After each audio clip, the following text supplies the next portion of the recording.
Tes. Ya, siap. Oh, kedengaran ya, Pak. Iya, kedengaran. Baik, mari kita berdoa. Bapa di surga, dalam nama Yesus, biarlah kiranya Tuhan firman yang ditaburkan malam ini, Tuhan, yang dibagikan oleh Pastor Rizal dapat mengubah kami. Kiranya Engkau mengurapi hamba-Mu, memberikan hikmat untuk cakap mengajar kami. Firman yang akan membawa kami melintasi gunung tinggi, badai, sanggup menembus badai kehidupan Tuhan. Menjadi rema dalam kehidupan kami sehari-hari. Kami menjadi pemenang Tuhan Yesus. Terima kasih Tuhan, berkati semua yang mendengarkan firman-Mu dan membacakannya Tuhan. Biarlah semua yang sakit disembuhkan, semua yang terikat, terbeban dipulihkan Tuhan. Terima kasih Tuhan, haleluya, amin. Amin. Terima kasih, Bu Santi. Silakan, Bu Salma.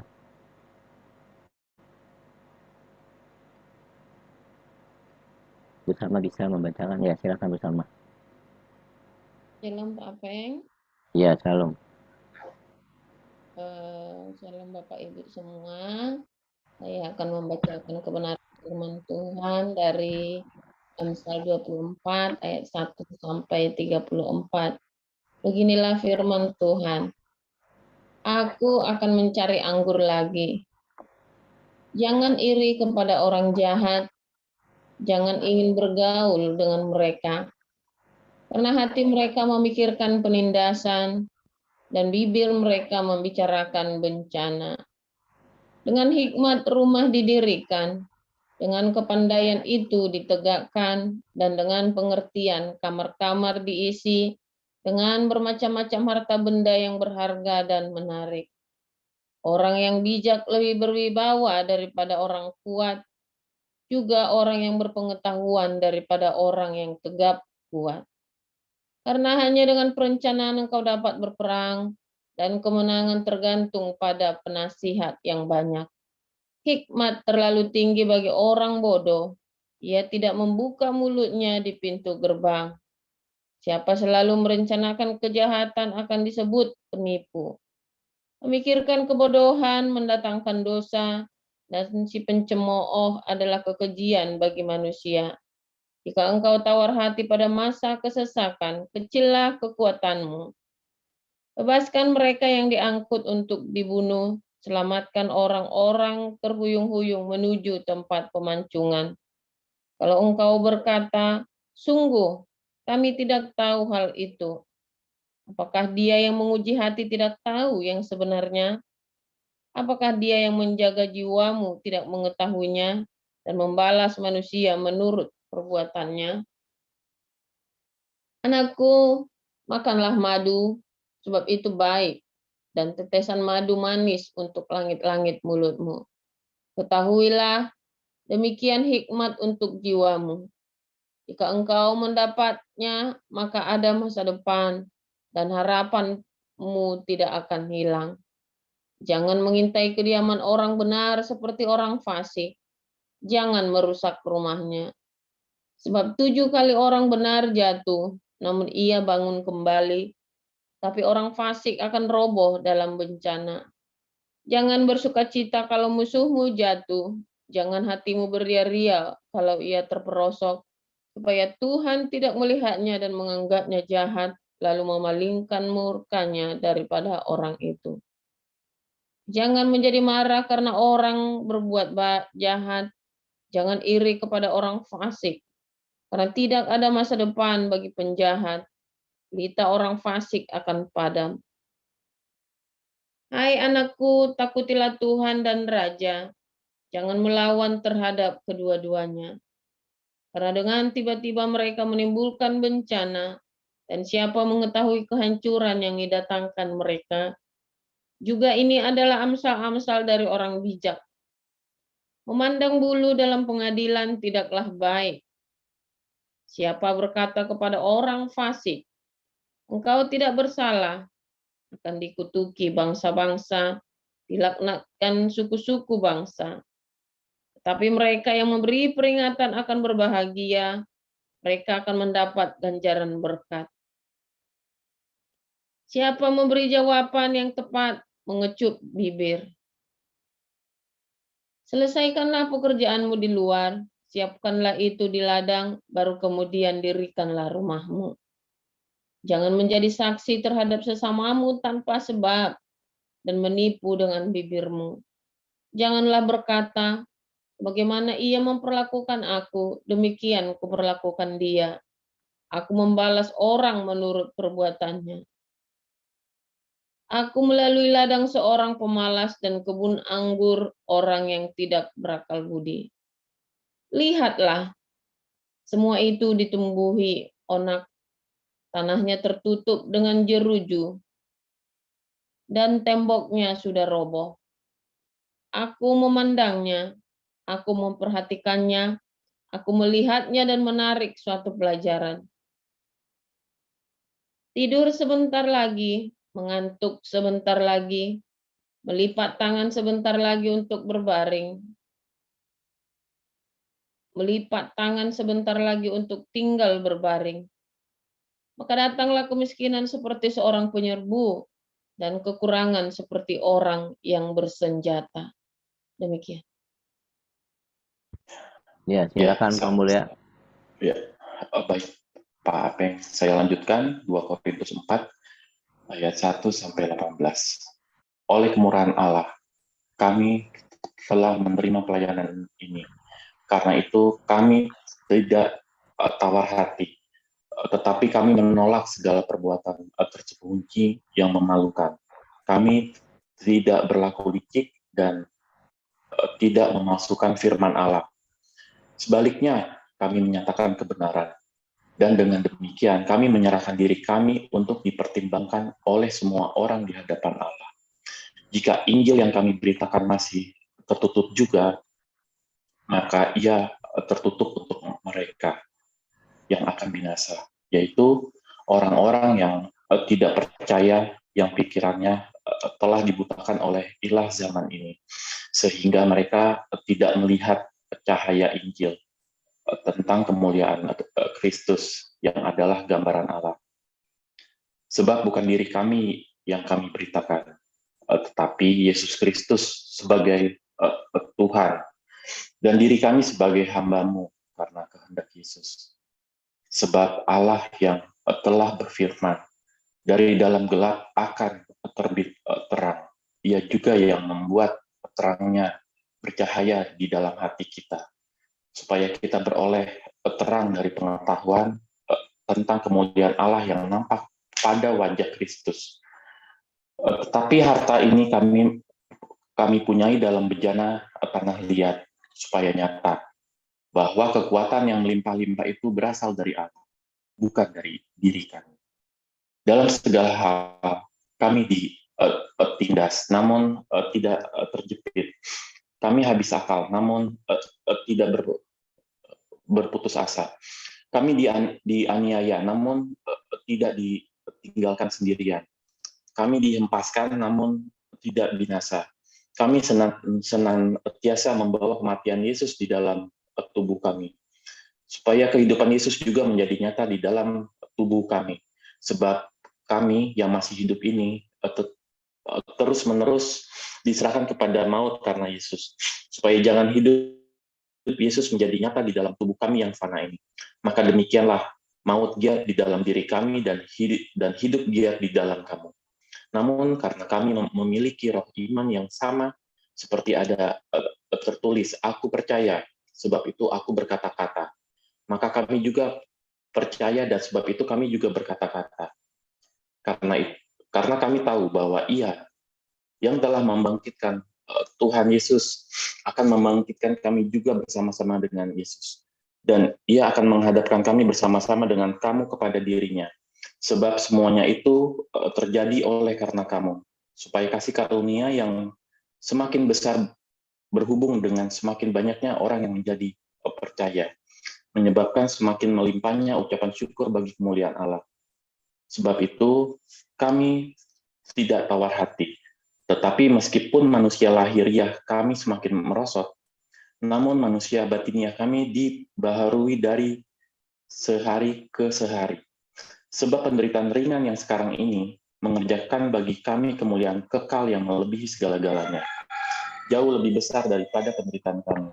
Sebab kami tidak memperhatikan yang kelihatan, melainkan yang tak kelihatan. Karena yang kelihatan adalah sementara, sedangkan yang tak kelihatan adalah kekal. Demikian. Amin. Terima kasih Pak Mulya dan Bu Sarma. Kita akan mendengarkan firman Tuhan pagi hari ini dengan tema strategi. Silakan Pastor Paul.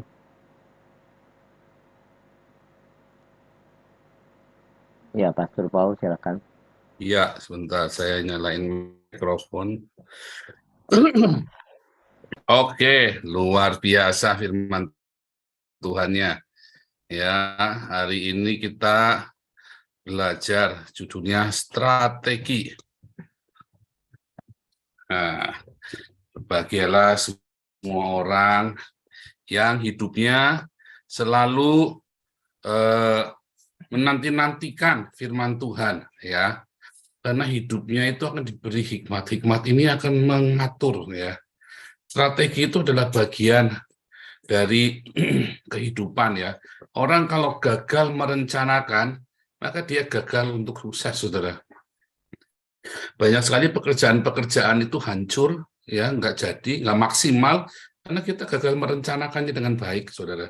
Sudah jadi ya hancur begitu, ya. Sudah jadi mau apa, ya, bingung.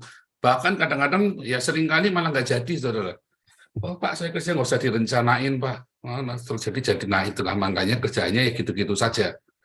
Orang yang tidak merencanakan segala sesuatunya, akhirnya gitu-gitu saja, sudah mentok, ya. Kenapa? Karena selalu ada kebocoran-kebocoran dan selalu ada terduga. Kalau kerjanya gampang, ya jadi ya begitu. Tapi kalau sudah mulai kompleks, nah, harus ada antisipasi, saudara. Antisipasi inilah yang penting. Namun demikian, apapun manusia merencanakan, Tuhanlah yang akan memutuskan hasilnya. Maka dari itu segala perencanaan itu, hikmatnya harus dari Tuhan. Itu yang dimaksud segala perencanaan itu harus bersama dengan Tuhan, ya. Rancangan itu harus bersama dengan Tuhan, itu artinya Anda dari awal merencanakan sudah sama Tuhan. Jangan jalan sendiri. Saya pertama-tama nggak ngerti, saudara, bedanya merencanakan bersama Tuhan sama saya jalan sendiri, loh. Saya sudah serahkan sama Tuhan, loh, ini kok gagal. Nah, saya sudah serahkan sama Tuhan, tapi kok gagal. Salahnya di mana coba? Dari awal sudah didoakan, puasa segala macam, saudara, buat melakukan pekerjaan ini. Kok gagal, Tuhan? Iya, karena doa puasanya kita sambil maksa, bukan kehendak-Mu yang jadi, tapi maunya ininya kita, kepenginannya kita, saudara. Dari awal kita mau niat saja sudah maunya kita, bukan maunya Tuhan. Dari mana kita bisa membedakannya supaya jangan niatnya kita? Nah, ini titik kritisnya di sini, saudara. Yaitu apa? Rema. Rema itu, saudara. Titik kritisnya itu ada di rema. Ketika di awal Anda punya rema itu kudu benar, ya. Segala sesuatu yang kau rencanakan itu dasarnya harus karena cinta, saudara. Harus karena agape. Nanti kita ngerti ini akan dari Tuhan apa enggak ujungnya. Berapa kali di zaman dahulu saya banyak merencanakan dan banyak gagal, ya. Tetapi makin lama saya akhirnya dari rema itu, yuk kita bikin ini. Dari rema ini, yuk kita bikin ini. Banyak orang begitu, oh ini Pak Paul ini langsung bikin nggak terencana. Oh, saya terencana orangnya, saudara. Ya, terencana, ya. Banyak orang berpikir saya nggak merencanakan ya, saudara, ya. Kayaknya lihat, saya sudah antisipasi dan saya sudah selalu mengingatkan Anda semua, nanti akan terjadi ini loh. Nanti akan terjadi ini loh. Karena itu sudah terjadi dalam rencana. Sudah kita bayangkan nanti akan terjadi seperti apa. Nah, perencanaan seperti ini sebetulnya, ya, kalau kita ada di dalam Tuhan yang benar. Artinya angan-angan kita sudah benar. Perencanaan itu kan ada di angan-angan, saudara. Lah, tinggal Anda menuliskan di kertas apa enggak. Tapi perencanaan itu ada di angan-angan. Kalau saudara hidup di dalam rema yang benar, angan-anganmu juga benar. Maka kelihatan semuanya, mana yang maunya saya, mana yang memang hal yang baik. Seringkali gagalnya manusia karena dia tidak bisa melihat dengan objektif. Mana yang kepenginannya dia yang ngawur sama yang objektif. Kesalahan perencanaan itu ada di sana. Ulangi ya, kesalahan perencana ya. Karena apa yang diangan, rencana kan dari angan-angan kita kan. Kepenginannya kita ingin memaksakan keinginannya kita yang ngawur di dalam perencanaan itu, dan kita nggak ngerti kalau kita ngawur. Karena remanya kita salah.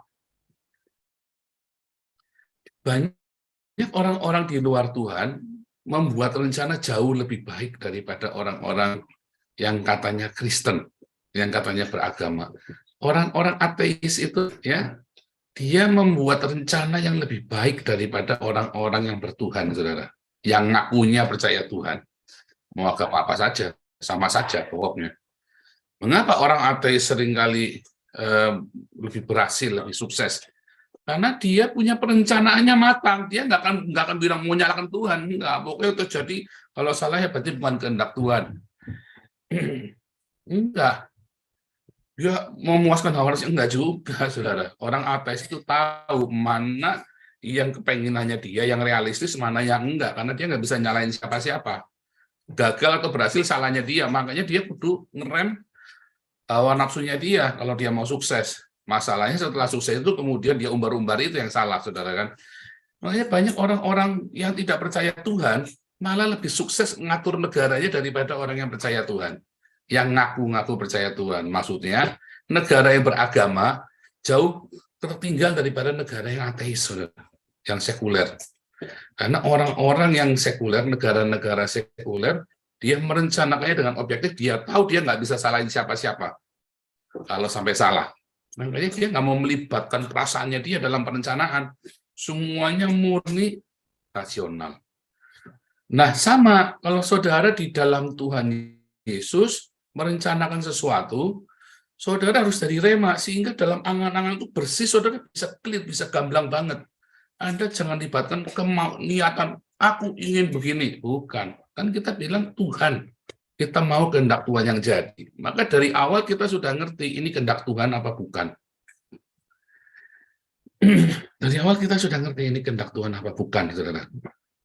Maka itulah pentingnya perencanaan dalam hidup. Nah, akhirnya orang menjadi malas karena bolak-balik rencanain gagal kan. Ya, ayah saya itu pernah nggak kerja selama 15 tahun, saudara. Bayangin, Anda bayang hidup dengan ibu saya, hidup dengan suami yang tidak bekerja selama 15 tahun. Pusing, saudara. Pusing. Ayah saya pusing nggak? Lebih pusing lagi. Kenapa? Nggak mau kerja. Karena setiap kali kerja gagal, setiap kali kerja gagal. Nah, terakhir saya, ayah saya kerja. Ya, itu saya sudah 15 tahun.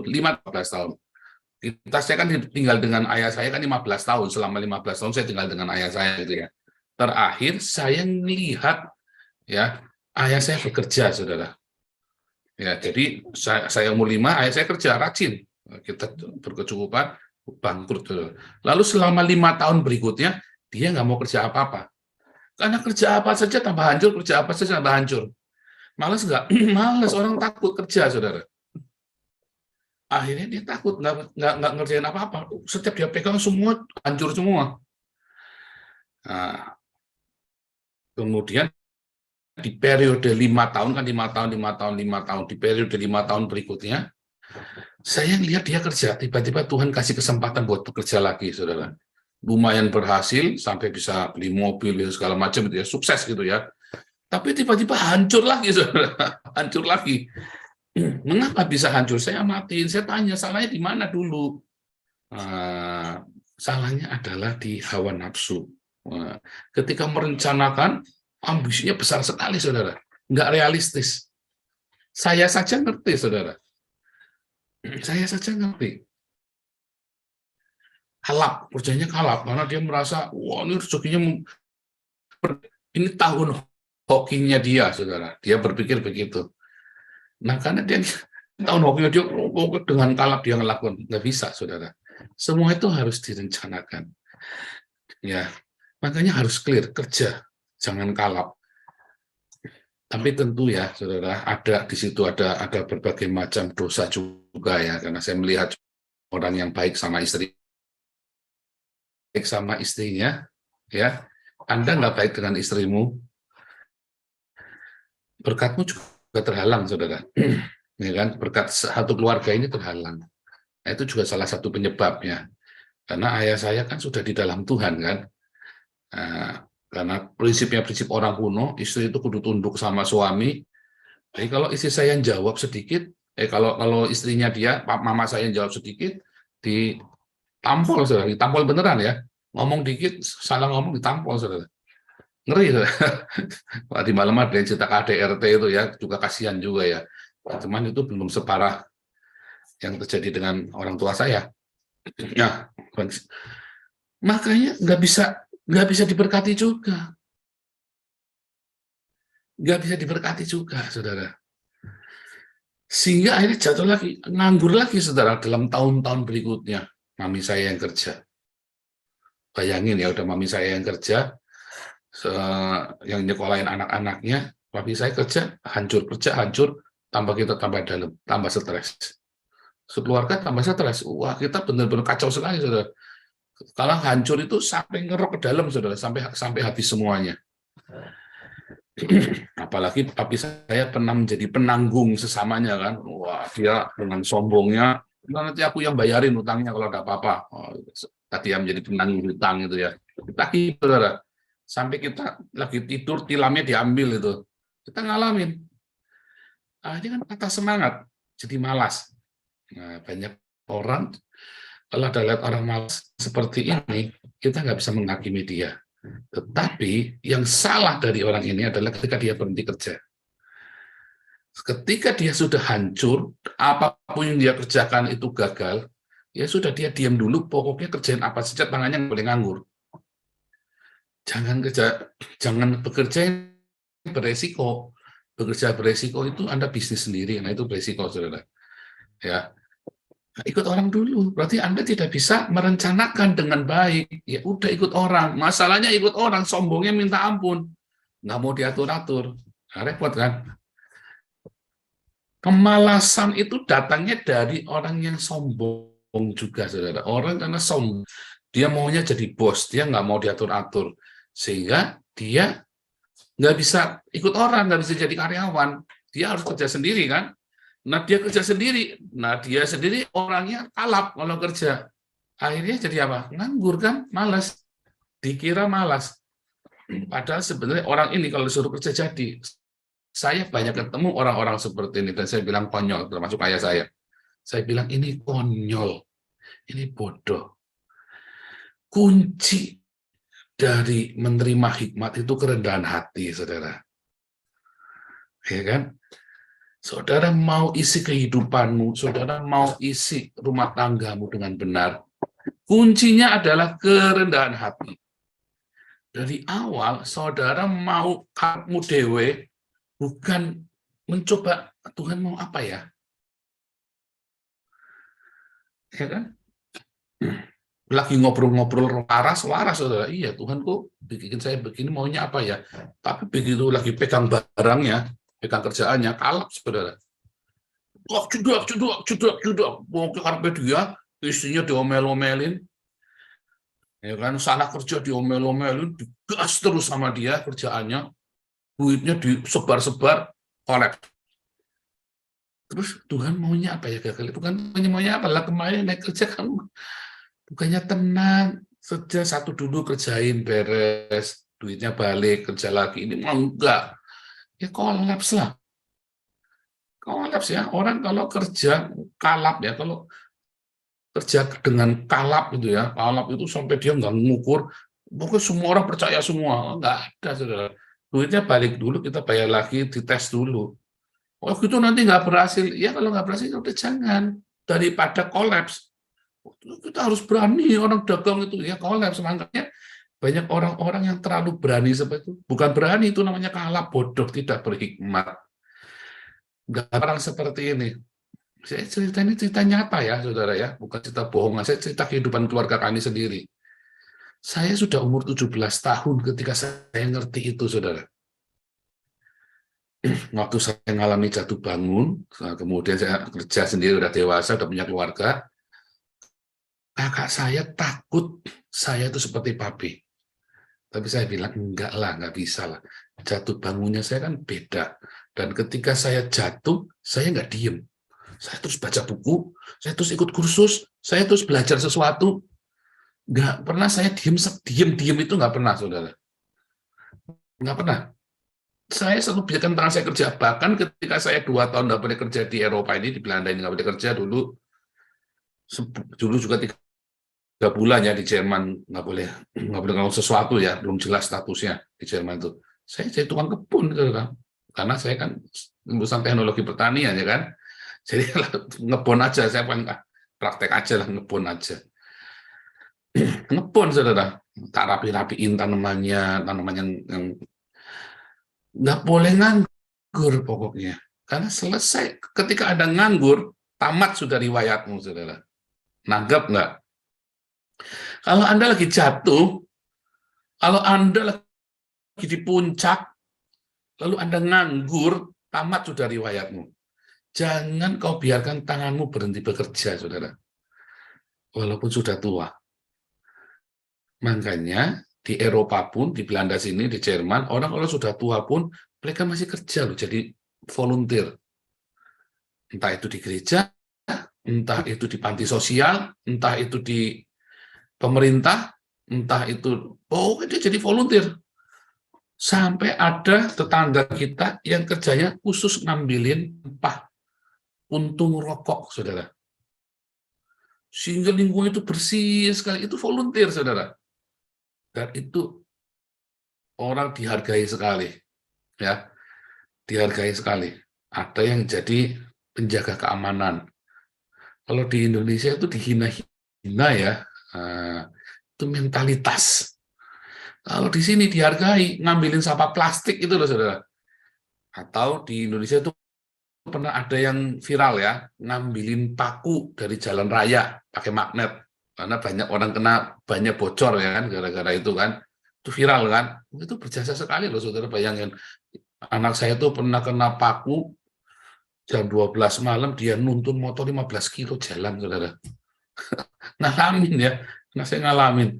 Sial bener tuh, jahat bener orang yang nabur paku di tengah jalan itu ya. Sengaja ditabur tuh loh pakunya loh.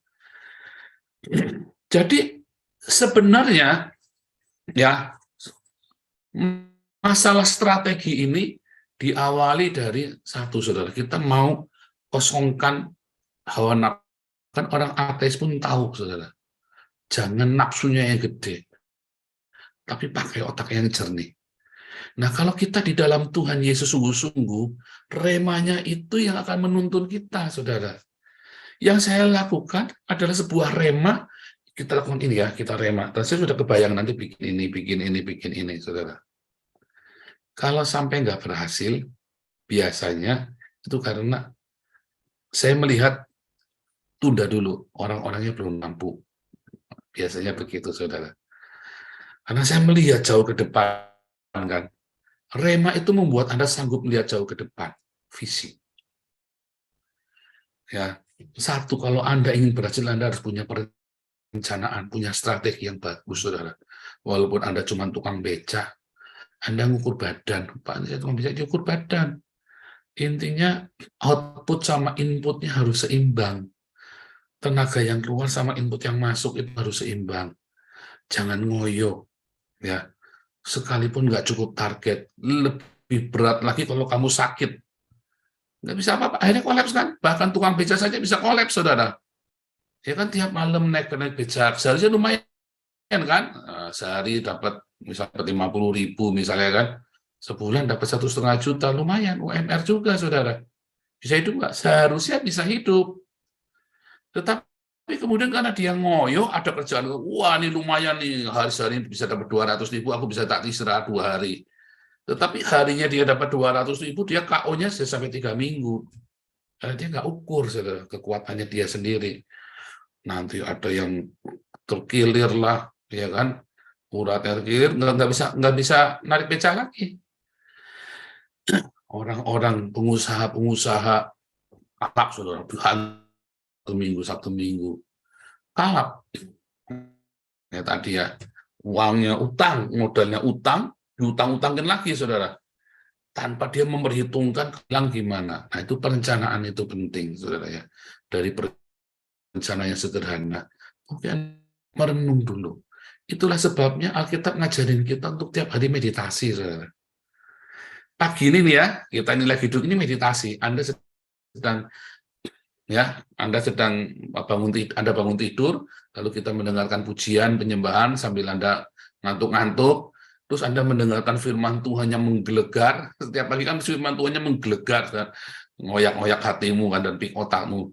Anda ngerti nggak ngerti, tetapi Anda sedang bermeditasi, Anda sambil ngelamun. Ya kan sambil bayangin aku kerja ini, kerja itu, sambil dengarkan sambil dengarkan orang baca firman Tuhan tadi. Nah, terus Anda disitulah itu meditasinya, saudara. Nah, lebih bagus lagi bisa melakukannya sendiri, mandiri. Kan nggak bisa tergantung sama internet. Suatu ketika internet mati, Anda bisa melakukan meditasi mandiri. Disitulah angan-angan yang kudus itu. Masalahnya angan-anganmu nggak kudus, isinya bokep, repot, saudara.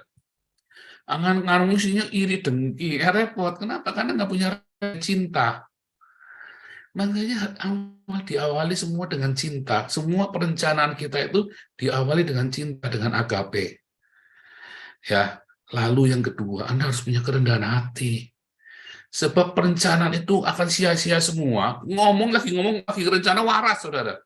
Tapi begitu udah branknya, dasarnya Anda nggak rendah hati. Anda nggak bisa. Kerendahan itu penting. Ya, tadi bagus sekali ya. Bejananya itu tanah liat, saudara. Tanah liat yang nggak berharga, dalamnya barang-barang berharga. Anda kudu sadar setiap hidupmu itu adalah dipimpin oleh Tuhan. Karunia dari Tuhan, bejana tanah liat saja. Dalamnya bisa isi kotoran atau mau isi harta berharga. Itu kan keputusannya kita. Ya kan? Kita serahkan sama Tuhan, diisi barang berharga. Anda mau isi dengan hal yang busuk, jadi kotoran, saudara. Bejana itu kan bisa buat buang kotoran, ya, kotoran jamban itu, tapi bisa buat ngisi permata, saudara. Bejana itu, ya kan? Buat nyimpenin emas berlian itu loh. Nah, Anda mau memutuskan buat apa? Bejananya untuk bejana jamban atau bejana permata? Tapi itu hanya bejana tanah liat, semua itu tetap tanah liat, bejana itu. Supaya kita sadar, kita ini harus rendah hati. Apa yang kita lakukan semua itu hanya kasih karunia. Setelah Anda merencanakan, serahkan itu dalam kerendahan hati kepada Tuhan. Sebab orang yang rendah hati itu yang memiliki bumi. Orang yang rendah hati itu memiliki bumi, saudara. Makanya perencanaan, wah kelihatannya waras. Ya waras, begitu brainnya hancur. Kenapa? Karena nggak rendah hati. Ulangi ya, satu rema. Rema itulah yang membuat Anda bisa melihat dengan jelas, dengan clear. Itulah namanya perencanaan. Ya, kalau Anda ateis, Anda nggak percaya Tuhan, maka Anda tahu nafsunya itu dikesampingkan dulu. Semua yang tertulis dalam perencanaan itu adalah yang rasional, yang logika. Tapi kalau kita di dalam Tuhan, perencanaan itu lebih matang, saudara. Kalau kita bisa jauh melihat ke depan, Roh Kudus akan bicara apa yang menjadi kehendaknya di dalam hidupmu. Lalu pas waktu melaksanakannya itu sambil menjalaninya dengan kerendahan hati. Atau branknya itu banyak gagal karena nggak rendah hati, sombong. Ya, dan yang ketiga, saudara, bukan. Karena banyak orang sudah merencanakan, dia memang rendah hati, saudara. Tapi dia lupa melakukannya, dia tunda-tunda, nanti sebenarnya. Kenapa? Tunda. Satu, memang dasarnya dia malas. Tapi yang kedua, biasanya karena dia, nanti kalau gagal bagaimana? Belum lagi nyoba, kalau gagal bagaimana? ya kan? 2 kali ini, ya kan? Tapi kalau Anda sudah punya rema dari Tuhan, Anda punya kerendahan hati, langkah saudara. Karena langkahmu itu akan diberkati Tuhan. Sampai di tengah jalan ada sesuatu, Tuhan akan buat yang indah. Jangan takut. Yang penting selalu lekat, pasang telinga rohani kita terus. Semua benar nggak nih? Setiap langkah benar nggak nih? Setiap langkah, sebentar, benar nggak nih? Setiap langkah benar nggak Tuhan? Makanya tiap pagi meditasi. Begitu ada sesuatu yang nggak beres, saudara langsung ngerti, saudara. Alert, di sini ada warning. Nah, itulah strategi perencanaan yang benar. Ya, sederhana, simple, saudara. Anda nggak perlu jadi dokter, Anda nggak perlu sekolah tinggi-tinggi, Anda cuma lulusan SD pun, Anda bisa membuat perencanaan yang benar. Dan perencanaan yang diberkati Tuhan, ya ada orang ateis bisa bikin perencanaan sampai hebat sekali. Nah, tapi bukan karena cinta, selalu ada korban yang tidak terhitung, dan orang ateis itu sangat fokus. Dia cerai, dia apa, ya banyak ya, tapi sukses sesuai dengan rencananya dia.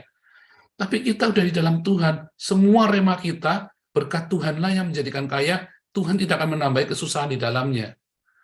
Kemarin kita sudah belajar ya, nanti jangan takut, buatlah sesuai dengan rema yang Anda dapatkan. Makanya harus ada logos, harus selalu karunia dalam hidupmu.